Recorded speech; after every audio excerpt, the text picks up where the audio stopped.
This is the I Know podcast where we all about healthy debate, honest conversation, and talking bare junk. Information, knowledge, observation.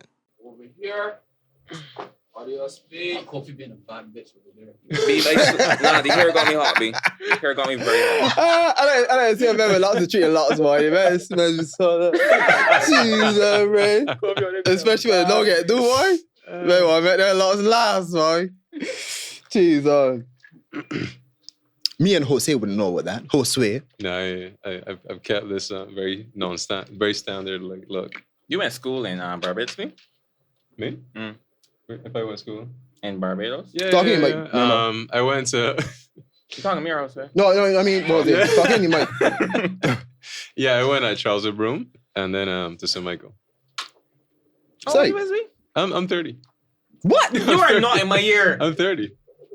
You went are to St. not Michael? in my year, though. You went to St. Michael? No, but you are just not in my year. Nah, You look, I'm you 30. look aged in a good way, though. Yeah. Yeah, You look like you've lived, but like for 60 years. Not kidding. you look older. You look a young Yeah. 50-year-old. You Yeah. look wise. You look Yeah. wise. You look wise. You look. I look wise. Well, Yeah. so, Just okay. It's really all over there. I didn't know he was my age, though, so I thought he was a little younger than me, to be Hey, honest. Everybody thinks I'm younger. You don't have Everybody- to yeah. use all make. Oh, you look older, B. I thought you was like 36. You thought I was older? Well, See, that's, also- I don't get that a lot. I get Really? shot- Some shot people about. think I'm younger. Yeah, I thought he was younger. Yeah. also probably because of who you used to be with. Them older than you. Yeah, I've always hung around with older people, like Daphne. Right. Yeah, always hung around with older people. Because Daphne is like 36, right? Yeah. Right. But as it happens that you turn 30 and all your friends are 40. And they got kids, they're too old to go past a certain hour, they can't eat. If you got dinner plans, it can't be at 8, it gotta be at 6 or 7. That is us now, though. Because the digestive Yeah. system is You- it's You Wait. just describing my life in pandemic. Yeah. I guess we could clap. You recording, Coda? Yeah. Okay. Yeah, All right. let me go. Audio speed, This ain't so you might as well. This is the I Know podcast. INO, information, knowledge, observation. Also, I know nothing. Pick up my like coffee. Yo. Pick up my like Romar. We got Mosey. Whoa. You can't see them, man, but don't worry, them dead. Trust me, them dead. Toss some more. Sorry, people know you dead.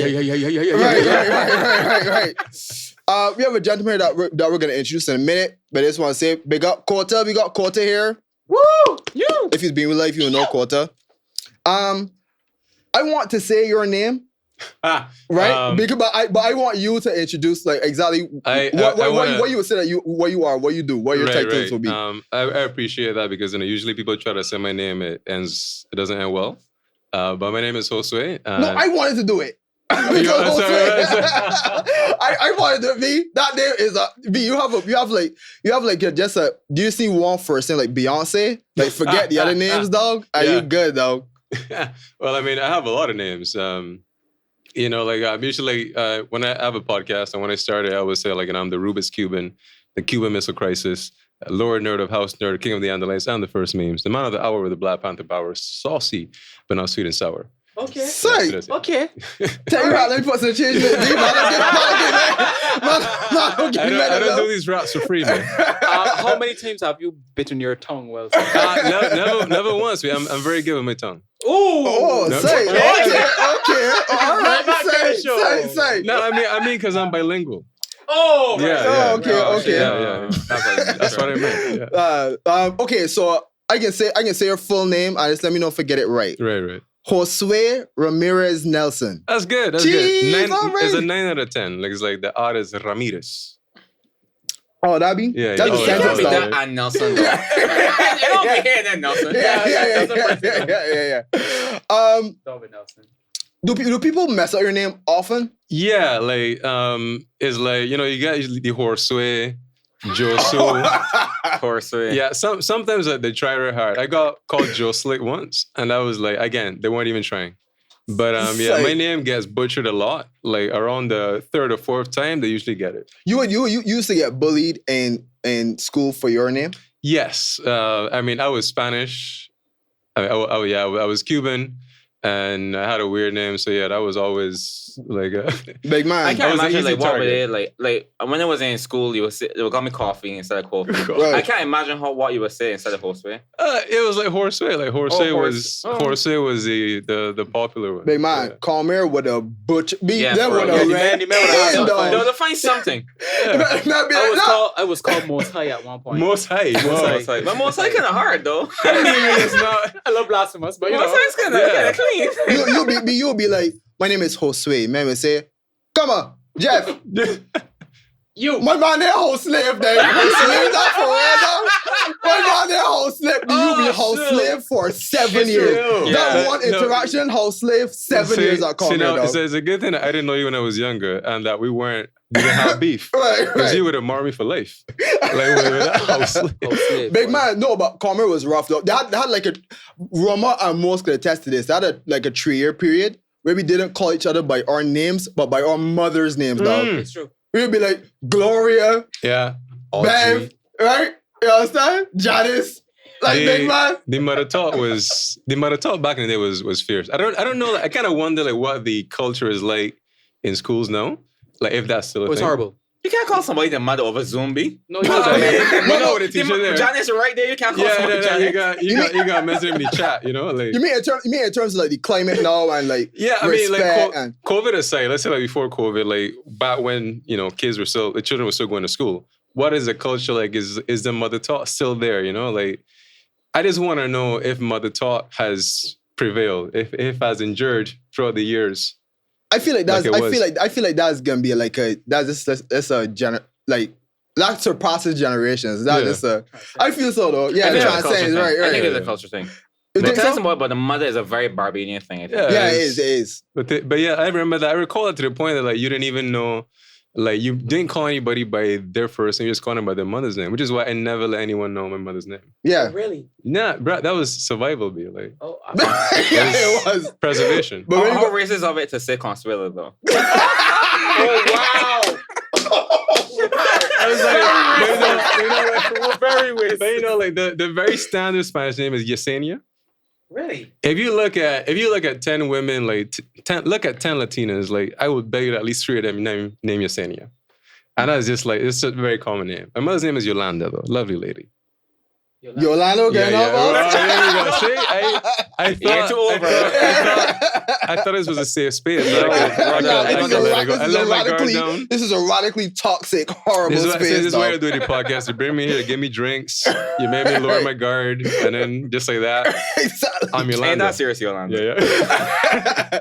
All right, so you are big on movies, and y'all have a show. Both you and Kofi Mhm. that y'all gonna talk about in depth in a minute. Yeah. But speaking of movies, something came out today, right? Which could be our first topic. I saw that the guy Daniel Craig in James Bond Mhm. said that why does a black woman need to be James Bond? Why don't you just have powerful black actresses in the James Bond movie?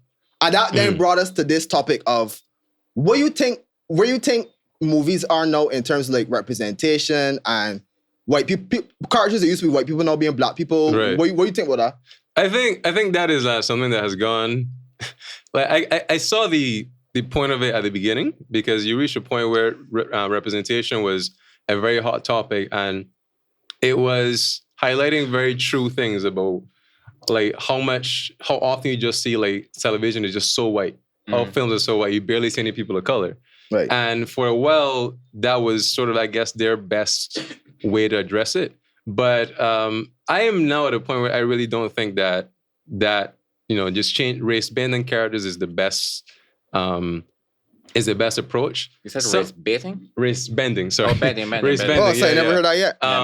Yeah, it's called a race bending. So if a character is white in the source material, but you just make them black when you adapt it.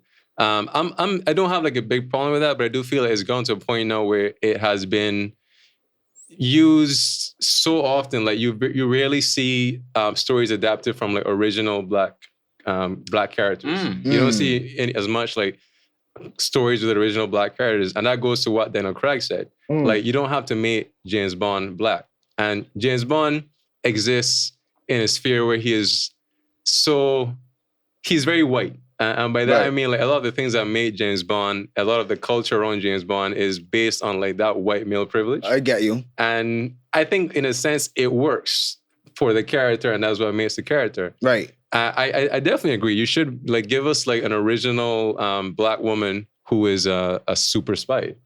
Yeah, I agree. I agree with you. Honestly, I'm not a huge fan of like all of the like political agendas reflected in movies today. Mm. I feel like I feel like I told somebody that I don't like to see so many like gay characters in TV shows. And here's the reason why though. Here's the reason why. When I watch a TV show now, I can predict that there's going to be a gay scene in the first 5 minutes. Which makes me feel as though this isn't for like progression. This is more to check off this checklist of here we have a gay part here, we have a black role here, we have the person that is like the supporting actor is queer in some way, so that not for progression but to avoid backlash if they don't put it there. It's like they force a storyline. This particular storyline happens in several movies where like the hard bully character turns out to be a closeted homosexual, struggling with his feelings. Are you talking about? Pass me some tissue, please. I'm boiling.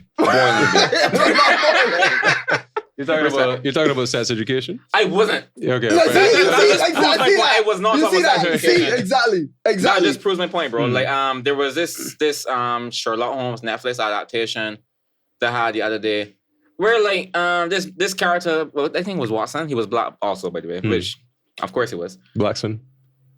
Wow.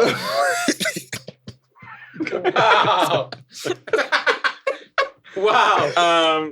Right. He was like real hard to the kids are because I have children in the series. He was real hard to them, like a real douche. And then it was like, oh, because he's black. I mean, not black, gay.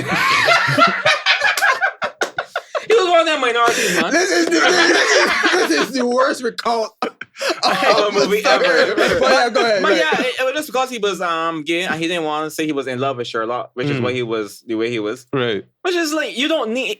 How does that add to anything? That is what I'm saying. Right. I was very invested in the show. You had to do nothing with this character. Right. I did not say, oh, he was an asshole. That is okay. Right. Like, some people are not good people. And we could live off of that. Exactly. Right. It's not he was a bad person. It's not worse. He was a bad person because he was gay. Because I think it's like I think what you said is a point to like how representation of some characters is sometimes perceived, because you do get that in a sense where sometimes like characters are you feel like some characters are added to fill a quota, but they're not really developed. So I think like the problem, I think like it's fine to have gay characters and characters that represent different walks of life, because that is just more realistic and is more. And even if you want to say the claim, all right, maybe like in a certain area, how likely is it that you see in a group of 5 that I think that's important. There's many different people, but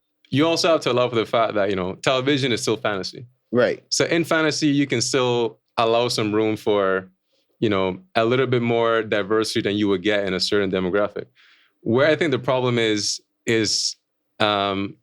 think this is what you're referring to, is like, it feels like there's a quota, so the characters in question don't get much development. I can point to the film, I just cannot remember, To All the Boys I Loved. This is, I love rom-coms, but To All the Boys I Loved before was a Netflix rom-com trilogy. And in the girl, Laura Jean, I think is her name.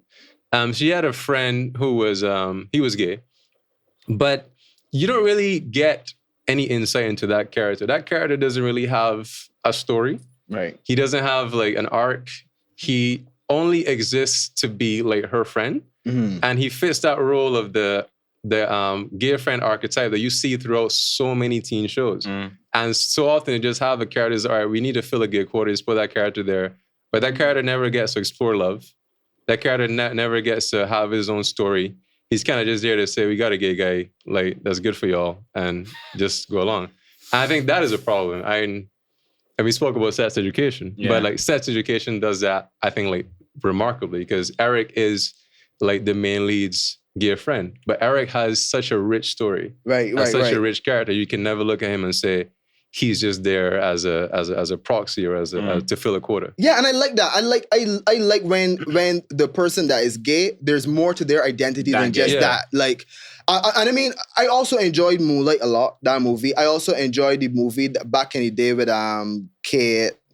You would know what I'm talking. Hilary Swank, which would have been in the year 2000. But we have Boys Don't Cry, where she was converting into like man, right, female to male, right. So my thing is, I don't mind that. But then when I see some things that just be like, let's put two women kissing here. And it's like, what does that have to do with anything, right? That is so weird. It is so weird to me. What also got me, right, is like, they're trying to be this progressive thing and thing.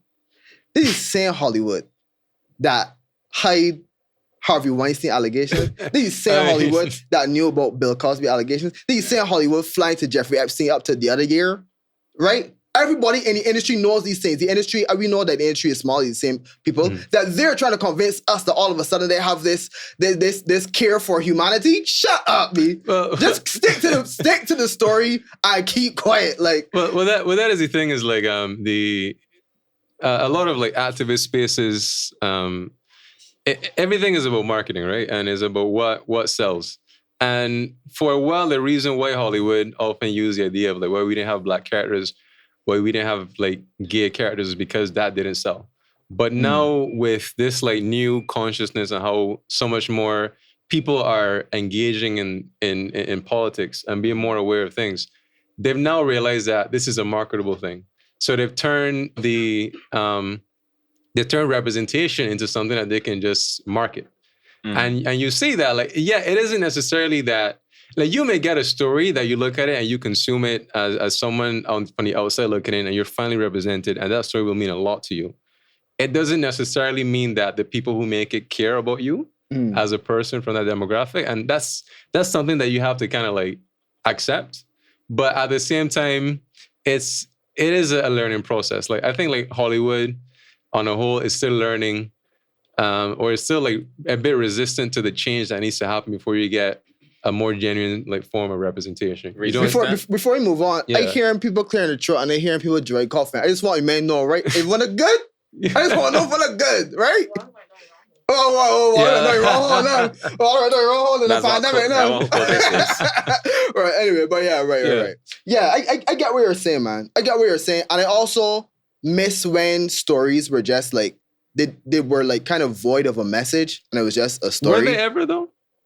I would say so. I think like every story has always had like a political message behind it. From it. Yeah, and it's always like, and it's one of the things where like when I was younger, I used to watch movies like almost like obsessively, like almost like every day I used to watch movies. There came a point my mother like pretty much hid the DVDs in the house because I was just watching movies all the time.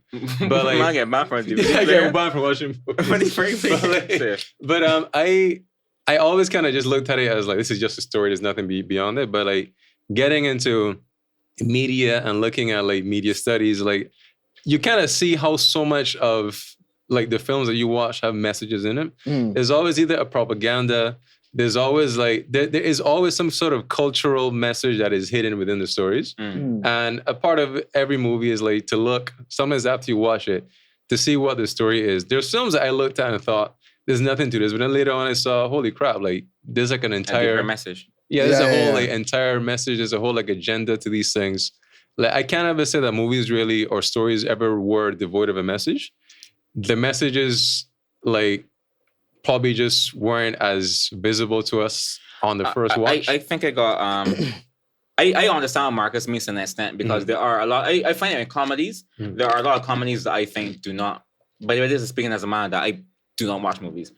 But there are a lot. I watch about 3 movies per year. And all of them are all those Marvel movies. Yeah, listen, that's the best choice. There was it was Grown Ups with Chris Rock. That is a movie. After I had a message, it was very especially Grown Ups too. That message was lost on me. But that's a movie I enjoyed though. Yeah, and I think that started like I don't want to use the word dumb. I'm trying to find a synonym, but that started just like playful. Fun, right? Missing because every Girls Trip is a prime example of a movie that I thought should have been just playful fun, And then they just had to bring like some shitty storyline into it, B. But here's what has touched me. The fact that like is like, yeah, the reason why is hit me so much is because is eventually go into this whole thing about you have a responsibility with your platform, you have a responsibility with your art to be. I have a responsibility to entertain, right? That I choose what I want to do with the platform that I made, right? But we have this thing now where like entertainers or movies are supposed to have some underlying message, and if they don't, if you don't have that black character, that means you're not. If you're not, you know, and it's so weird. Like, they had a movie that Christopher Nolan did, which would have been it was about war. You would know what it is, man. It was about war the other day. The World War I movie? Huh? No, it came out a few Dunkirk. years ago. Dunkirk. Yeah. It was a movie. It was a movie about war, right? Yeah. Right. People were mad because women weren't in it. Does anybody remember war? Like, women back then did not go to war. And it was like, so like... I want you to rephrase and say women were on your front lines. They were on the front lines, yeah, but there were some part of the war effort. No, some parts of the war, but not everywhere. Right. And in order to have an accurate depiction, right? They were like, there are no black people and there are no women. It was like, but honestly, in order to accurately describe something, you know? And then since the Oscars came out, I think, and they said that your movie got in these things. It's just... They said? Yeah, there's certain criteria, like if your film doesn't have, like, basically pretty much, like, basically what's the guy, the Brothers Grimm? Not Brothers Grimm, the Coen Brothers, The Wayans Brothers. You know how they don't have, like, no black... They don't have the Wayans Brothers. They don't have no Negroes in their films. They would be in trouble, basically. Right. Because you have to fit a certain criteria to have your film. So it's like mandated. No, it's literally checklist you meant is an actual checklist. I actually did not know that. Yeah, in order to qualify for the Oscars, you have to have in these things. All right. The thing is, right, I don't know if you remember as a child, but like a lot of the movies that we used to watch coming that just simply didn't have any black people. I did not really, and I honestly think that played a part in my identity. I feel like the people that grew up watching Friday and BET movies are different from me. Yeah, that's like if you want to watch a black movie, you had to pick between Soul Plane or some Tyler Perry, Madea, or like Big Mama's House. So it was a dark days, but Big Mama's House 1 and 2, and there was a third. There was a third. But I feel like Dr. Dolittle. Yeah, which Nutty Professor. We had Shaft. Not Shaft, but Nutty Professor, black Dr. Dolittle, sorry. Were those black movies or were those a black lead? Those are, yeah. That's the thing. I don't think Dr. Dolittle was like a white character. Is black, sorry. That was a role written for a white character, and they were like, you know what? Let's just get Eddie Murphy and put him there and just have him act white as possible. Do you feel represented by people simply because they're black? No, that's what I was going with that. I think that to an extent, yes. Yeah, but I feel for me, I find that unbelievably reductive to think that simply because this person is black and I am black that I am going to feel represented. Like every time I look at Denzel Washington, I don't feel any connection to Denzel Washington. I feel like he's like a high performing, high functioning human being at the top of his level of a certain craft. I've never identified. You never related to him. I don't feel anything. But have you ever like felt yourself watching the movie? I don't know. I don't know if it's something I'm doing now. No, that I am aware. But I will watch something.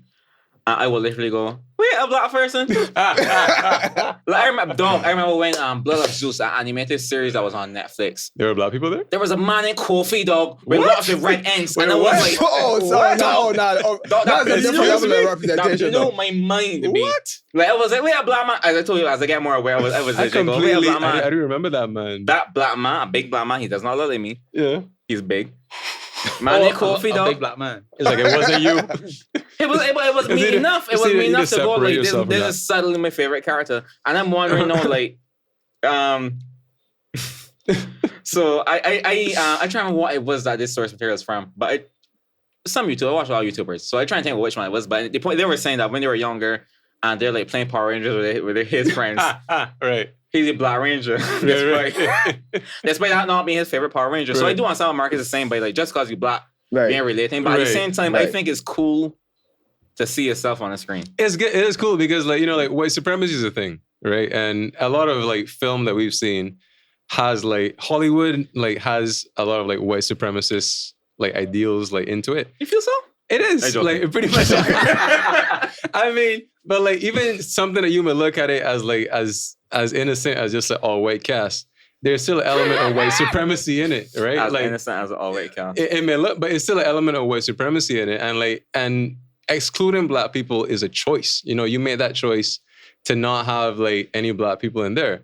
And to that, like, I don't always feel represented by black people. The same way that you don't always relate to every black person. Like, there's some black characters I watched and it's like, I don't know who like thought this was me, but that's not me.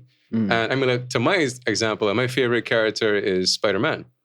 Right. Like Peter Parker. Like, not Miles Morales. Peter Parker is my favorite character of all time. And I've always seen myself represented in Peter Parker. So, more in Toby than the other guy, right? Andrew. More, sure. honestly, like, yeah. Never Andrew. Which one? Tom is the best. Tom is the best. Never Andrew. Tom is the best. Tom is the best. Really? Tom is the best to me. That was the best. Toby's my guy though. Toby was Toby was a good Peter Parker. He was not a good Spider-Man. I said what I said. Cool. He got it right. Cool. He got it right. But I would say like the thing about that, like Spider-Man has so many different iterations that it really depends on where you come in. But what makes him such a good character is he has so many different scopes. So he can be like a romance character, an action character, a sci-fi character. Right. And like when you get into, a lot of people got into Toby. So that was their quintessential Spider-Man. So the Spider-Mans that betray that or stay away, the Spider-Man. The Spider-Man that stray from that. Spider-Man. I find that when people see like a Spider-Man that goes away from that, is kind of like they kind of reject it. Right. Yeah, but Tom Holland's Spider-Man is the epitome of everything that he is when you read that character in the books. Like, he's the guy that you can buy as him going to space, and he's the guy that you can buy as a friendly neighborhood Spider-Man. Like, he does that role to perfection. I like Toby because I feel Toby brought a certain level of, first of all, Toby brought a certain level of depth. And also I got married to the art of him. Like, they portrayed his nerd side very well at the beginning. And then, like, him waking up with all the muscles. I remember watching that. I was like, how did he wake up with all these muscles? I was like, then his glasses wasn't. And I was like, geez, imagine waking up and you glasses don't even, like, you don't need them anymore. Like, I was married to that. And I guess, and the depth that they brought with, like, the emotion of that character, I think he was less funny than Tom Holland. His was more tragic. His was a more tragic story. I love that. I love that about that story. I think we omitting something very important. Tom Holland did not have an origin. Yeah, but we didn't need one at that time. We didn't. We were bored of Spider-Man's origins at that point. There's only so many times you can see Uncle Ben get shot. Origins. That's what I kind of wish I had that too with like Batman. Because I can't tell you how many times I've seen Martha and Thomas Wayne get shot. And that same scene of the pearls flying. I was like, if that happens in the next Batman movie, I swear to you, if that happens in the next Batman movie, I will get up and walk away. Because I'm tired of, I'm lying. But I am so tired of seeing the Waynes get shot. Like, I'm tired of seeing Uncle Ben get shot. Just let him man rest in peace. and I'm glad they let him do that in that new one. Wait, sorry, there's another Batman coming out. Yeah. With Robert Pattinson. With Twilight. With the whole movie Twilight. Don't do that. But why? I have no idea. It's just, they don't know what else to do, I guess. But speaking of all these movies and things, want to like plug one other thing now? Before we move on, there's Zeitgeist. What's the official name of the show? Zeitgeist. Zeitgeist is spirit of pop culture. Wait, y'all don't know the name of the show? Listen, man. What the I know it's is going? Zeitgeist. All right. We have fearless leader. Executive. As a tagline. Okay, so the show is called Zeitgeist ! The spirit of pop culture. It's Zeitgeist is spirit of pop culture. Okay, cool. Yeah.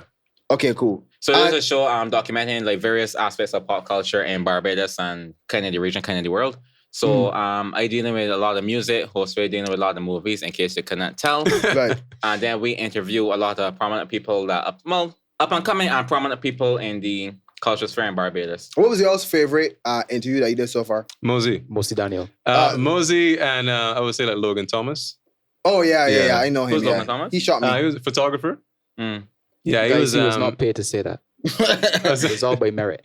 He shot me before Yeah. in my leg actually, and but I went to Eddie and it's Shut up. he shot me for an ad that I never saw. I don't know where it is. That's It could be used in the blues. worrisome. I have no idea. Yeah. I interviewed a man that does do comic books that Rivenous.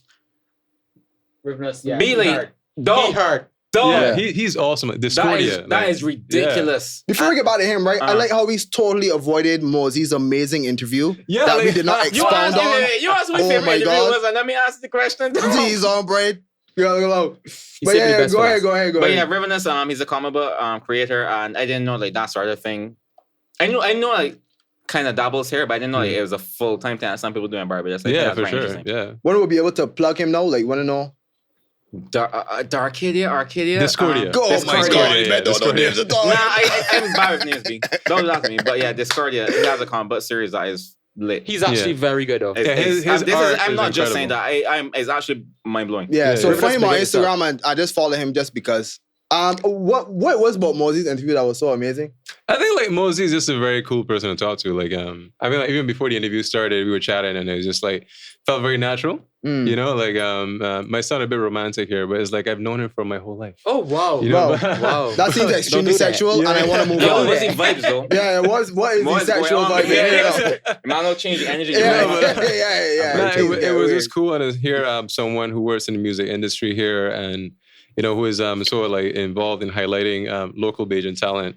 I thought it was that was very cool. So, Safe. For you, Kofi, on the music side, if you had to call the top 5 Bajan songs for this year, what you would say? I would not do that because I got to think too hard to do that. Oh, if you had to call a few.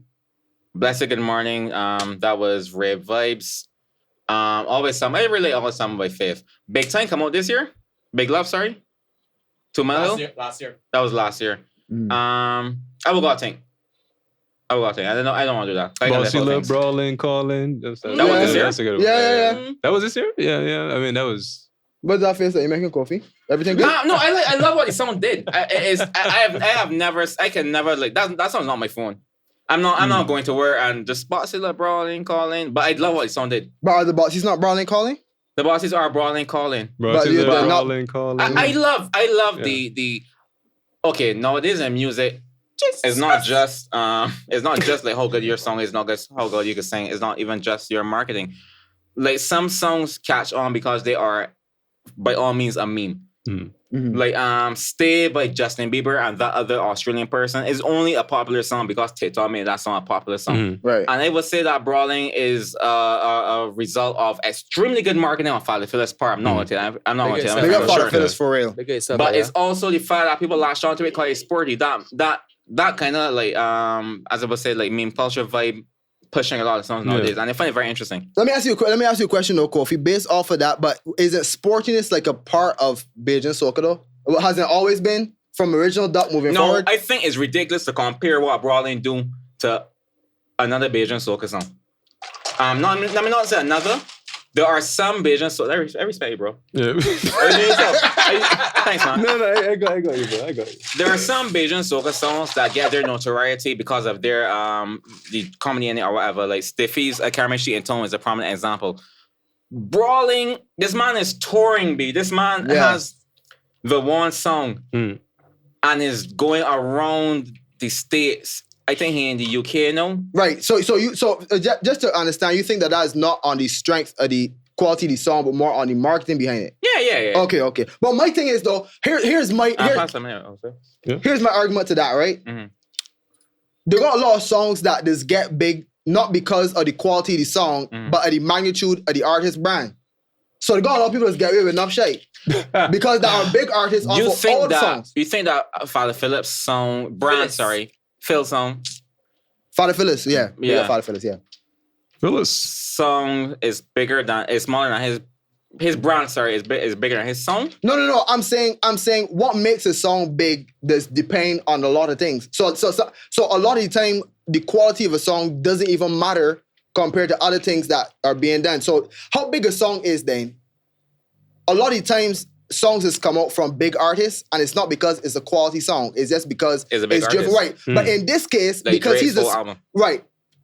Not really, but okay, I get what you're saying. Right. But in terms of Phil though, even though the quality of the song isn't good, the marketing drove it. So to me, it's not different. So to me, it's not different. I don't think it's the same. The reason why I would gravitate toward a lot of songs on CBL is because Drake has made a name. You like CBL? Sorry, My CLB. name not so bad. I'm terrible with names, bro. CLB. I was legit when I used to be at work, being up, like, what is song name? And I was typing the artist, and the name would come to mind. I would literally open Google. Yeah. I look for lyrics. I just have songs. Yeah. I'll be DJ and I have songs in mind that I want to look for, and the name just ain't clicking. So I would even have I would have a song title and I'll put a couple lyrics after the song title for my save. Yeah, no, I have really bad names like that. Before we move on, right? If I sneeze and I disrespect anybody in here, right? And all the he best doesn't to have one, COVID. right? Yeah. Oh yeah, and the God. We in a different location. I don't know if y'all realize. we estimated nothing up until this point. But I don't think it's necessarily just that, because Drake has spent 8 years or 9 years on the Billboard Top 100. Mm-hmm. No one has ever come close. Beyonce has done amazing things, arguably. Hey, a lot of funny. Arguably, you don't get abused by me. A lot of these are like Cartel ain't really hitting it well, you know. But I can listen to Cartel music because Cartel has been hitting. Right. So these people have a catalog and of experience that will make me go, okay, I can push this song and listen to this song. Phil ain't really got that, but Phil has a very good marketing strategy. Right. So I don't think that's necessarily the same thing. Right. So this is the point that I'm making. So you were saying that the song ain't the best, but he travel and he getting away because of the fact is I don't use the word getting away. But he traveling because it's me marketing, right? Right. Yeah. But I'm saying songs generally just get far because of other reasons other than the fact that how the songs sound, if you get what I mean. This is no different from songs getting big because the artist is big, not because of the song. I disagree. That's all I'm gonna say.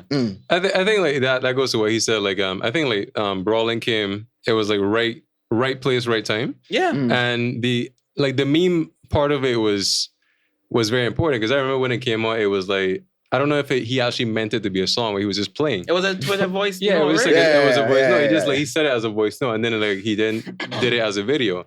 So like from there, that really was like you got to see this song from the beginning to his finished product. So that I think that had that people have more investment. Married to the journey. Okay, so like I get you. Old Town Road just exploded on its own and became its own virality on its own merit. Right. Like it was a silly song, and then he made a silly song, and then it was a hit. Right. Brawling was a concept that the man realized this could be a thing, and then the man made it a hit. He marketed it. It was not like it naturally happened. Without his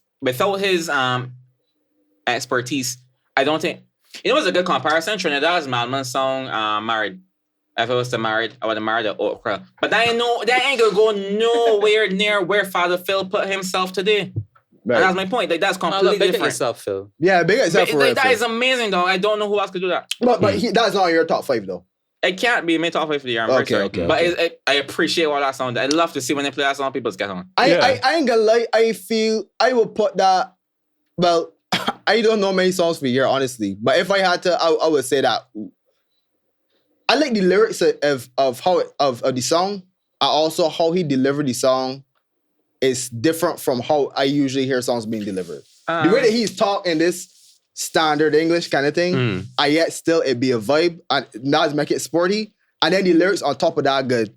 I don't remember having a conversation with him personally. Is his voice that nasally?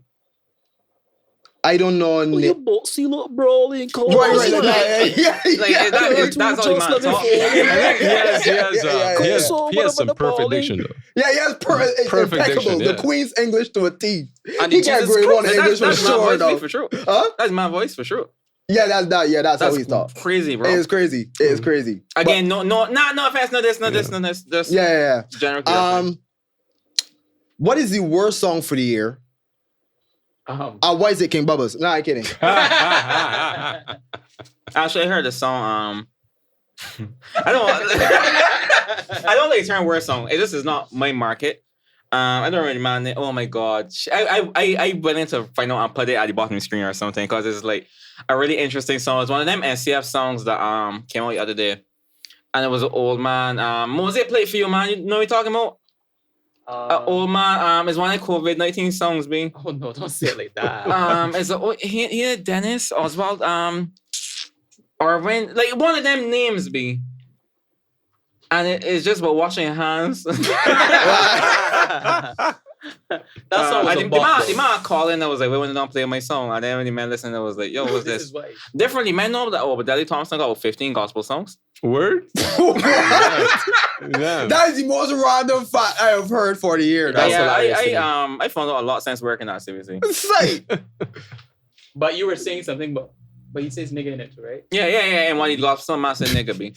Okay. He said nigga? What? Yeah, nigga. God is my nigga, is it? In what context? In what context? I don't remember the line, but God, like attack these niggas. Attack these niggas, my God. It was just also he's rap like a 1980s rapper. Yeah, okay. The whole thing is so bizarre, though. It just Obadeli, and then I'm here talking about Jesus, the Bible today. Like that's our vibe. It's like, yo, this is weird. This going around. But how did he use the word nigga? That's right. That's why I know how many references he has. Just drops it. It doesn't fit. The man just said nigga, and then it's like, yo, me. I just want to know how many like track and field references he has in the song. I didn't hear right? any beat. It was just a gospel song about racing to God like bolt. But it coming in third, and I feel like shit. third for the Father, Son, the Holy Ghost. Right. That's the Trinity. Right. Save. Yeah, I haven't listened to any much music for the year. I feel like a product of that is the whole pandemic or whatever. A lot of our music in Barbados, or rather, is driven by the environment. Mm. Like I had an argument about this the other day. Mm. So like last year, you'll find like you cannot turn twice without another dancehall song being released, and it was hype, and I appreciate that. Children Rhythm was this year? Yeah, February. Oh nah. I might put one in songs for my top 5. But differently, I feel like they're one of the reasons why dancehall in Barbados kind of died off, not only because of the controversy, but also because people don't say. Right. So the vibe ain't really sharing that sort of way. If I was an artist, I would hold back all of my songs and put out like. Let me not say that either though. I was gonna say I would hold back all of my songs until they can get maximum exposure and people can feel them the most.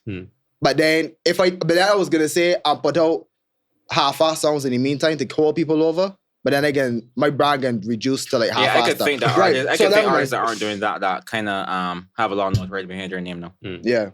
What was your opinion on what was said by the government about dancehall music, Bajan dancehall music, and? Oh, you mean like down with the violence? Yeah. I thought I was it's specifically about the same. Like I forget the name of the song. Like the Trojan Rhythm. Right. Yeah. I thought I it like was you said rhythm. Anyway, but go ahead. Listen, this is when you know I'm a foreigner. Right. But like, foreigner. I'm a foreigner. But like, I thought it was just like hilarious. Honestly, it was ridiculous. It felt like, like when you have a slow news day, you're just trying to make something that really should not be as important. Like that's what it felt like. It felt like they were just kind of looking for scapegoats, and I thought it was. Like I just looked at it and I thought it was a bit disgusting. Like to put those people like on blast like that, like names in the front page as if they're some kind of criminals. Right. For releasing a song that like, okay, yeah, the song is violent, but this isn't a song that was supposed to represent the government. It isn't like you told them like, make a piece, a government song, make an anti-COVID song, you make a gun song. Right. This is something that they did on their own time with their own creative license. And this like completed a Puritan approach to it. It was embarrassing. It is to me. It is very embarrassing because the reality is that they are not doing anything that people don't like, and it sounds bad. But think about it. If I had to name you, if I had to tell you what do you think are the top 5 TV shows of all time, you would probably call Breaking Bad could be one, The Wire could be one, Sopranos could be one. What are the general topics in those TV shows? Just right. When you see a woman say, "I go on a curl up on a Friday night and drink wine and watch a documentary." What are the documentary about? Serial killers. Okay, we are enamored by drugs crime and violence as humans. Yeah. So to come down so hard on these artists who, you know, have had it the hardest during the pandemic and then take food out them out again. Yeah. You know, I had a huge My issue thing with is, right, I don't think people realize how much the product of an artist is driven by the market.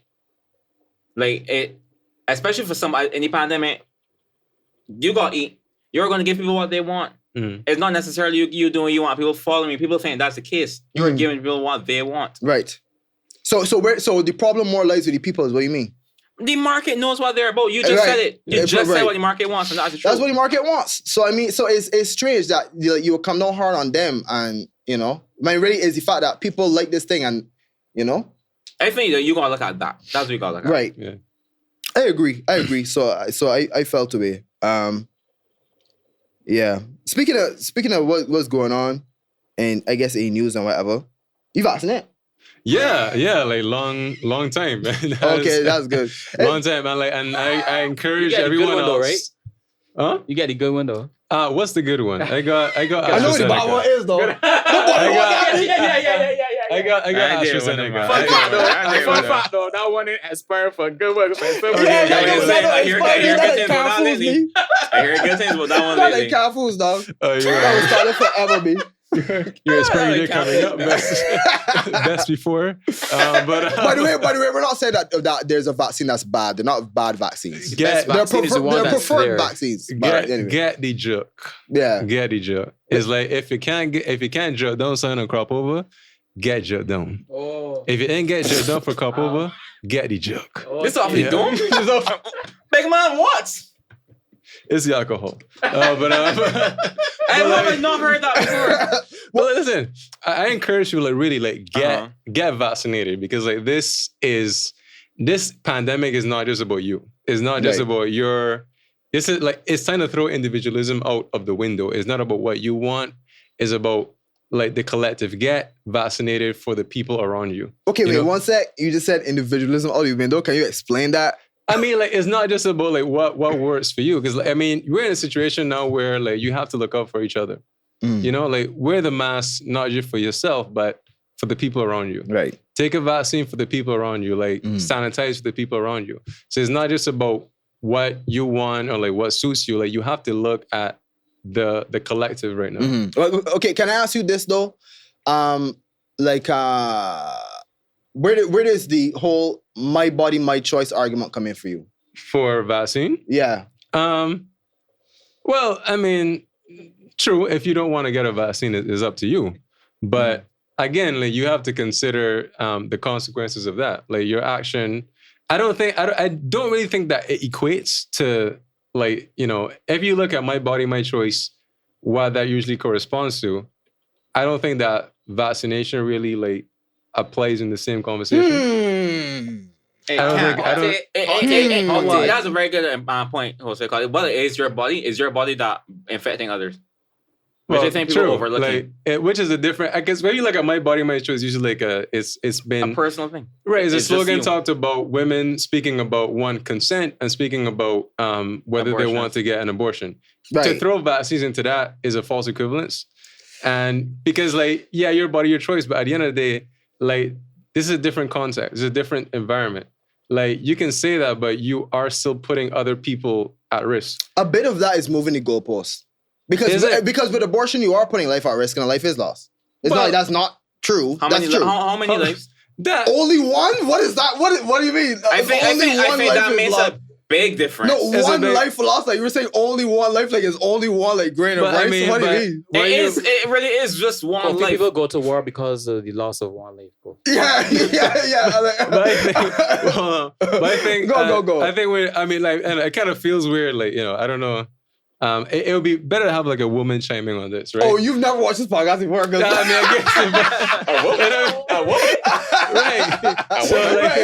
Go ahead. I would like to give my mic to Coda if you'd like to come on. Or you're giving over your privilege? Oh my God. There you go. Get a load of this guy. I will hand over my male privilege to one of the women in the room. Use that shit. What are you doing though? About pro-choice. Can we bring Coda? Coda is also Coda is the producer of Kofi and Jose show. The show is called Zeitgeist, by the way. The fearless leader. Right. So let's bring out quarter. Hey. Don't take off the mask. Let people see it so it could be a big show. Grand review. Where am I going? Come, yeah. Just if you could just give us like a 2-minute, quick. Okay. So here's As the a proud over a vagina. vagina. Right. So generally the argument that we're hearing is my body, my choice. And what falls under the umbrella of my body, my choice is anything that I'm doing with my body should be my choice, and nobody else should tell me what I should do with my body, etc. And so people say, like, how can you be pro choice of abortion, but not let people have the right to choose regarding the vaccine? What are your thoughts? I agree with Josue, but in terms of comparing consent and abortion to vaccination, it's a false equivalency. But the general idea of you should be able to put in your body and do with your body what you want, I agree with that. But I would say with like abortion, the only person who's going to be affected with that choice is the woman. No one else is affected by her choice in that situation. You can argue the father will be affected, but he does not have the burden of carrying the child and of going and of giving birth, and that both of those are very traumatic experiences for a woman's body. He does not have that burden. Okay. So do you are not against vaccine mandates? I don't think you should force anybody to take the vaccine, but I think if you take that choice, you have to be ready to face the consequences. Take what choice? To not get vaccinated. Oh yeah, I think they are ready, but I mean in terms of I don't think what so. Consequences? I think they hard like if you can't go to a restaurant. If you have certain liberties taken away. Oh, that's what you mean. In the event. Because I mean, and if you get COVID and die, you should be ready to face that too. That makes sense. Yeah. So okay, but so in terms of some people are saying that, okay, so the next argument has been it's a your choice argument versus a public health argument. So your choice ends where you put risk to somebody else. Yes, I believe that your rights end at the point where it hurts someone else. Right, precisely, brilliantly said. So you believe in vaccine mandates is what you're saying then. That's what you just said, confirmed. That's what you said. No. Well, I guess by... I don't think you should force anyone to take it, but I can understand why mandates will be put in place. So you believe in vaccine mandates. Thank you very much. All right, Josue. Thank you very much. Cool to everybody. Go to him! Anyway, anti-vaxxers, check out Zeitgeist. But that honestly, I get both sides. I get both sides. I do. I don't get both sides. I don't get like the decision to not get vaccinated because I guess it's harder to look at the anti-vax side. I understand vaccine hesitant people and those people that are kind of like, for the most part, interested in looking and listening to information about it. But then when you get the hardcore anti-vax people who are backed by conspiracies, that I can't really. But you're speaking as a person privy to knowledge. You're speaking as a person that I don't think people realize how many bubbles there are in Barbados on the internet. Like one of my favorite, and I mean genuine favorite things to do every day whenever the numbers get released is to go on Cast Politics, quote tweets, and then go in Barbados Today comments. And I is like legit. Can we really comment section to everything? Big man is a trip. It's opening. I had a conversation with somebody in the comment. A conversation. I don't want to call it an argument. And Barbara said, because she said something that I thought was very interesting. The lady said, "You're not hearing about any of the vaccinated people that died, but she knows two personally." So I asked, "So you know people that died from the vaccine personally?" The girl said, "Really not understand." So I was like, I read, and I'm asking to clarify. And then it was like, she went on some other lane, but imagine for a second, right, that she did. Right. That she did know someone that died from it. That is a whole thing, that is a serious thing that I think needs to be discussed. I get it. Pardon? Well, obviously not. Yeah, she should. I think what I think to that is like, now you see there's just this lack of empathy for people who are unvaccinated that died. And I think that's wrong. I think that's wrong too. I think that's wrong. And no, go ahead. Yeah, because I think like, you may look at, this is not about being on the right side of the story. And I think that That's people what are focusing on. yeah, they're coming in there with that perspective. It's like, I'm on the right side of the story, and then if you die, it's like, oh well, too bad.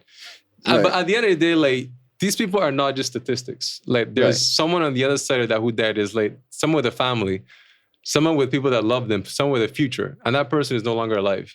So it's not to look at that and say, like, you know, I'm glad you're dead because you didn't have the vaccine, or like that's what served you. Right. Like, and it depends on how you look at people who are unvaccinated and who spread these conspiracies. Are there people that you look at who have malicious intent, or are there people who have been manipulated by wrong information? They just think they are correct. But here, Chun, okay, so here's where I give the people who are anti-vax a bit of merit, or vaccine hesitant, I should say, right? I am pro-vaccine through and through, right? But the reality is, though, is people have lost a lot of confidence in public health officials globally. Because public health officials have said one thing 1 month, 6 months later, they change them out. 1 month, they say one thing, 6 months later, they change them out, right? So when people are saying, no, this is something where people pricking me with something, what can happen 6 months from now? About 6 months from now. Exactly. So they want to be sure I get that element. Like, I get that, but I think this is, you know, reflects a failure on, you know, how we teach about science, though. Yeah. You know, because this is a scientific process, though. I mean, Right. The supposed waffling and going back and forth and duplicitous, it might appear. But I mean, science, you know what you know when you know it, you know, and then you change it and you adapt. You know, things change. Right. You know, I think this is just where the information age meets you know, the scientific process. And not everybody understands the scientific process. Which is very true, you know, but everyone has access to the goings on, you know, and everyone has a megaphone that probably should not have that megaphone. You know what also, Mosey? We are of a very traditional, and I think we, and I mean Caribbean people, we have a very traditionalist society where a lot of the things that we do, we only do because, pardon me? But you know, you go ahead. A lot of the things that we do, we only do because the people before us did it. There are a lot of customs that we have that don't really hold any merit, don't even necessarily make sense. But we do it because that's what our forefathers did. Right. So for us to come now and hear someone really truly changing your mind in the Caribbean means that you're wrong, you know. It is, yeah. Right. Yeah. You can never change your mind. Or that you're a hypocrite. the norm, what I deem to be the norm is you're presented with new information and you mold your thought process around that. What happens a lot is you're deemed with new information and you have to now combat that and keep your side. Because if you change your side, you're wrong. You're wrong, yeah. There's some scientists say that humans are wired not to seek the truth, but to confirm their bias. Correct. Right. Because I mean, if we're tribal and our tribe says we unvaxxed, right? And we sticking with this. I part of the concerned citizens of Barbados. We unvaxxed. We went to the thing, you know, we invest a lot in this unvaxxed thing. But then if new information comes out and says an overwhelming percentage of people who are vaccinated don't transmit the virus and also don't get hospitalized, whatever. It's like, but now I have to undo everything that I once learned. And it's so much easier to just keep going on with this thing that I said before. Because so much of the knowledge, like, and I speak about that often when I refer to like fandoms and about like consumption of knowledge and like how like your consumption becomes your identity. Right, and how wrong that is, because then when you find something that like threatens to challenge what you consume, you see that as a personal attack. Yes, and that relates to things like this, any information that you take. And the thing about the scientific process, as Mosi said, is that the scientific process always changes. Right. And COVID is a new thing. And it's tricking a lot of people up. So yeah, you may hear something last month, but then the next month you may hear something that's slightly different because they have now new information that changes how they saw. So yeah, like it is fine to change your mind on it, but like you gotta understand, like, you know, these things can change. It doesn't mean that you're being tricked. It doesn't mean that the information is wrong. And like, yeah, you may have taken all this information and now you may have felt so strongly about you just learned, you just read all these things about the vaccine, about how it's harmful to you, but like, just like take a time to open your mind and think, maybe, perhaps I can be wrong. And I can be wrong without it being an attack on me personally. No, I don't want to belabor the point, right? Yeah. But going back to what I said about like the vaccine hesitant are basically saying that because this is like as we all said, science is a self-correcting method, right? Now today we're saying the vaccine is working and it's safe and everything. Yeah. They're saying, what if eventually we find out that we were wrong and then we correct that, and then if I take the vaccine, I realize that taking the vaccine was the wrong idea. That's why people are saying that they are hesitant and they're waiting until they are sure after like the year mark or whatever. You're hearing that? Huh? You're hearing that? Yeah. But I feel like Go ahead. But I mean, come on. There are two things at issue here. Mm. How I see it. There's the efficacy question, Mhm. right? And there's the safety question, Right. right? If something is not as efficacious as we would have thought, right? But it is safe. I mean, we now have to look for something that's more efficacious, right? Right. But what's the harm done? People are conflating two things. Okay, people on the one hand are saying that the vaccine, or if the vaccines didn't work, or whatever the vaccines didn't work, or you see no. Yeah. Right. But things fail, right? Mhm.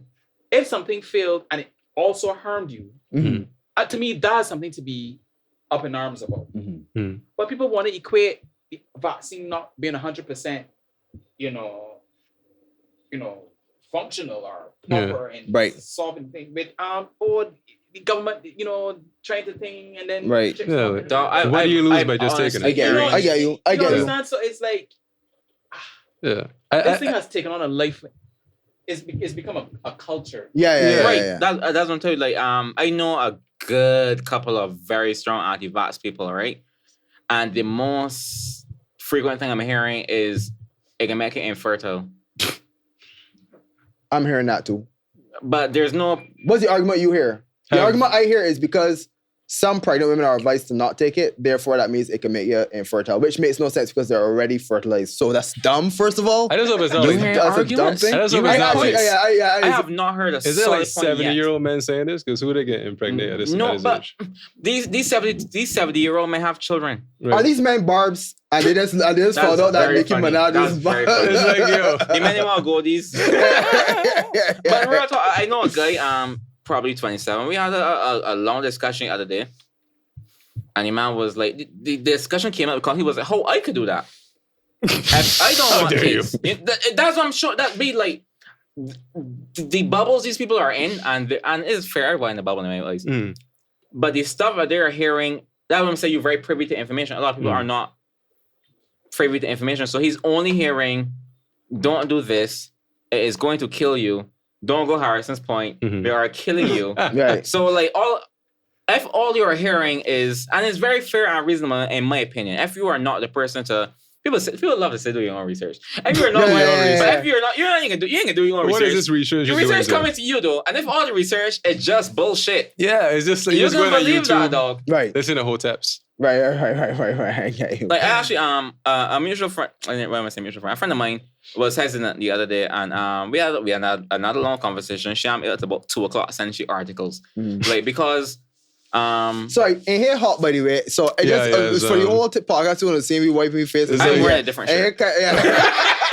The man sweatshirts during the technical difficulty. That's how things sweating so sweating like a bastard on this Don't mind that, service. all right. Anyway, But you say. she has a relative that sends her a lot of these videos. That is always just some white man without a name, just saying things. But he's the charisma is through the roof. Yeah. He sounds very convincing. Yeah. But he's talking a lot of ass. Right. So, and it's not hard to know where to look for what I will call facts. We're in a post-truth society, you know. Right. It's true. Because Post-truth age. what her argument then, not argument, what her thing was no, but suppose he right, which is what you're saying. Like the people change their mind every couple. She decided to get the job anyway. Right. But all the time is like, but suppose he right. But there's a lot of dope that can be instilled in people, and a lot of this dope can eventually not become dope. It can become a fact to them. Yeah. That was the thing. Like I had read like there was this article I read about how that sort of like conspiracy theory spread, and it pretty much said like once someone is gripped, like you can't really convince them otherwise. Like the only way to solve that is to kill them. No. Oh, shoot them in the back. It's I meant, but it's like to stop Take it them at outside the them. source, right? Oh. Like Little Murder never Kill- killed anybody though. kill them at Murder never killed anybody. Yeah. Oh my word. That A is little so murder never true. killed anyone. A little murder never murder killed never killed anyone. anyone. That's never Sorry, been sorry, right. sorry. That's like that's my Go ahead. defense in Ladies and court. gentlemen, Kofi Jones. It's your defense in court. Like little murder never killed nobody. Right. But yeah, it's like you have to cut the misinformation at the source. Right. And that's really the only way to solve that. And now it's become so much harder because the way we're geared and the access to information we have so much more information. Right. And not all of it is good information. So It's it's true. hard to keep people from those conspiracy threads. I feel you. I feel I could you. be really mad for a little bit, no? Huh? I could be really mad for a little bit. Be real, be I real love for a sure. good conspiracy. You love conspiracies? I What's love- your favorite conspiracy? My favorite conspiracy? Area 51 without a doubt. But I'm trying to think about something I actually don't believe in. I'm trying to think about something that obviously false. I guess 5G and Corona, I think, is very hilarious. 5G was the sportiest That thing. was for hilarious. Yeah, years. It's very 5G, that hilarious. was a wild one. Because I remember someone And the saying, memes oh, that came yo, out of that. nah, wait, hold up. Y'all know that, what the diet is where it's only eat like caveman food, like paleo diet? Yeah. Y'all know that came up because people saying that the reason why they eat like this is because they may have these diseases back then. yeah. Big man, is the life hilarious to me. expectancy So the was mortality 40. rate was like, People was deading. bro. Exactly. If you dead, it is what it is. Yeah, Yeah, exactly. But there's a kind of hype behind the conspiracy, dog. Yeah, and Yeah. my favorite conspiracy is like it ain't even got nothing to do like that serious, but I believe that after Maroon 5 released Songs About Jane, they got replaced by clones. And the ones that came out after. So the Maroon 5 that we see right now, the Adam Levine that we see now, is not the real Adam Levine. He's a clone. Okay. The original is just like our God knows where. But you know this, you know why I know I'm right. Because if you listen to Songs About Jane Right. and you listen to this second album, two completely different things, Okay. right? I see the logic. That's- Wait. I gotta that's- listen. I actually gotta listen now. Listen to them, like they got replaced. It's not the same. So where do niggas. you think they are? Dead? You know where I think they are? Surely. You know where I think they are? Cuba. Have you not heard Cuba? Tupac is in Tupac is in Cuba? Cuba? Dos Pacos. I love the boy. conspiracy though. I Oh remember my I God. was this was when I was doing One Light B. And when my man was helping me out, and man was like, Bob Marley get assassinated. I watched the documentary. He was convicted though. Convinced, sorry. Convicted. Oh, boy. Convinced. Bob Marley get assassinated. Josue, it's been swell, It's been been real, swell. man. right? We could go on longer, but they got like curfews and things. Yeah. Because they got like a pandemic going on. Can't be Like, like, yeah. Party. They got If like you're enough. into that kind of thing. Yeah, they got enough cases to take. You understand? But Allegedly. thanks for coming for through. real. God. Thanks for bringing me through. It was fun, man. Yeah, for sure.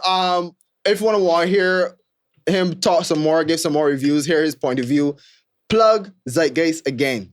Right. So Zeitgeist. What was the October tagline? 12th, the spirit Yeah, of pop October culture. 12th on CBC so TV8. Like, I listen, man. Like, after the evening news, just stay on for a minute. Don't switch to ABC. Don't switch to NBC. Don't switch to the other channels. I know you got the full package, but listen, stay on to People are CBC on TV8. Netflix. Yeah, don't go to Netflix. You can watch that anytime. But you can only catch Zeitgeist on CBC TV8. And also on YouTube as well. But we're going to be around. We're going to be there. But also you can hear me on Spotify, on Anchor at the Bus Stop Nerds. There's a podcast I do with my boy Justin Ward. Shout out Justin. And we review movies and we just get nerdy as hell. Like my plug sound completely different to it. Yeah, I mean, sorry. Yeah, That was and, so opportunity. and I just love that. to be sure, can you say the name of the show again? Yeah, it's called like the Bus Stop Nerds. So, No, like, I meant Oh, actually. sorry, I know. yeah. I mean, it's called.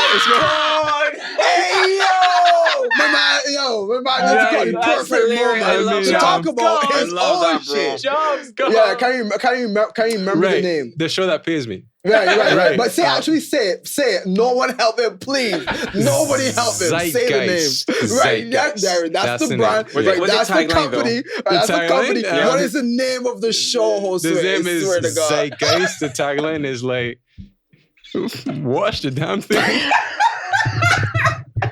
That is the best plug Zeitgeist, the ever. spirit of pop culture, CBC, October 12th, 8:30 p.m. It's gonna be a weekly show. It's the alcohol. It's the alcohol. Leroy It's said, the rum, "Say, of go course. wash it down That man been so bad for that beating. My ass God to get hit out, boy. God say Nah, not today, brother. You gonna work for that, Nah, boy. brother. Ah, boy, horseman times for coming true, quarter times for coming true. been Oh my real. God. This is a new spot. I know if we'll be back here again, but thanks for watching. Thank you, everybody. That being said, we hot. I know podcast. We You out. know, I know something to say is the end, right? The reason why we're here is because of the social distancing. Yeah, The metaphor, no, I guess it's important to say. Yeah, it's important to say. If you Yeah, don't say it, it don't make any sense to say doing it. exactly. Get Right. Yeah, right. Get vaccinated. I know podcast. We out. Teddy J.